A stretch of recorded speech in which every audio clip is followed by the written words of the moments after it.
বাবা, বাবা আমাকে মাফ করে দে বাবা। আমি তোর বাপের বয়সী বাবা, আমাকে মাফ করে দে বাবা। মাফ করে দে বাবা। তোর কিন্তু পাপের কোনো মাপ নাই। তোর মৃত্যু আজ আমার হাতে।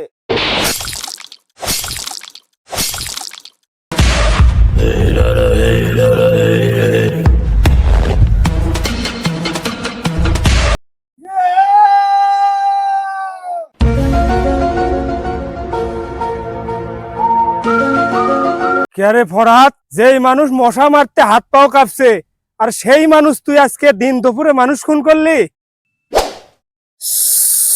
না না, এরে তো চুপ করে থাকার বিষয় না। যে বন্ধু আমার ছোটবেলা একটা পিঁপড়া মারতে ভয় পেত, একটা মশা মারতে ভয় পেত, আর সেই বন্ধু আমার দিন দুপুরে মানুষ খুন করলো।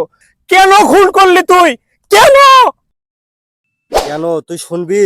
হ্যাঁ, আমি অবশ্যই শুনবো। আমার যে 5 বছরের একটা মেয়ে ছিল না, ওটা আমার মেয়ে না, ওটা আমার আত্মা ছিল। সেই আত্মার এই নরবশী কি করছে তুই জানোস? ধর্ষণ করছে। তাই আমি ওকে মেরে ফেলছি। এ দেশে ধর্ষণের বিচার নাই। কার কাছে বিচার দিব আমি? তাই ওকে আমি খুন করেছি। তাই বলে তুই আইন নিজের হাতে তুলে নিবি?